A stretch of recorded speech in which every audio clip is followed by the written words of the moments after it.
What's going on? My name is John Daybeck. I'm a pastor at Sandhills Community Church, and I am so excited to be introducing our new podcast, which you're either watching on our YouTube or listening wherever you get your podcast from. And we're so excited to have our first episode coming out in a few weeks. But this is just a little teaser that we hope will help you see what we're going to try to be capturing through this podcast. We're trying to encourage and engage people wherever they are. And we're going to be talking about a variety of topics, but these first few episodes will be talking about kind of 2020 in review. And so Jeff and I are about to have a great conversation about COVID's impact on the church and on American Christianity and just on life in general. So we hope you enjoy it, and we hope you subscribe and tune in every week. Thanks so much. So we've talked about kind of the politics, American Christianity. So many challenges. If you could say kind of one thing point blank to every American, you'd know they'd hear it. No, every American or every Christian or every American Christian? Ooh. We'll go with every American. Okay. And then we'll go with every American Christian.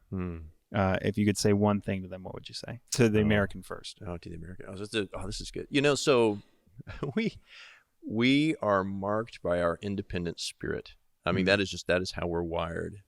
But what makes us strong can actually be our greatest weakness. And that independence can turn into division and bitterness and hate. And I think that's where we've ended up in a lot of this. And I think it's exacerbated by the blanket of COVID that's around everything.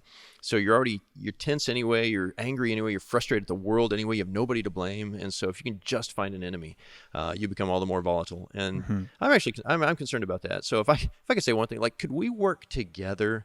We can stop identifying who's the bad guy here, because everybody thinks the other guy is.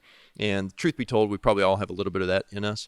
So how about we can stop that for a little bit and just identify, okay, you don't like me as much, I don't like you as much, I get that. Can we work together to make this a better place, so that we can be who we want to be? So my dream is to see, if I could go back to American politics, like people on the opposite sides of the aisle begin to work together. Yeah. But the problem is when they do that, they lose their constituents, because their constituents are the armchair quarterbacks who are funding their campaigns or telling them what to say and to do. And so like the whole system, the whole American system its independence is a broken independence. So it's almost like you can't work together. You have to villainize the other side. And how do you move forward with that kind of progress? So I think it's an inherent problem in America, not just the Absolutely. church. And it's that idea of, look, the person you think is your enemy, give them the chance to be your friend. Right. Give them that chance. Yeah. See what happens. So I have a good friend of mine. I have a lot of friends who vote different than I do, think different than I do. And so I was talking to one of them one day, and he's very outspoken politically. And we were just processing, like, how would you handle this issue? And so he was sharing with me like what he was thinking about it, and I was thinking, well, how would I handle that issue? And so we had this conversation.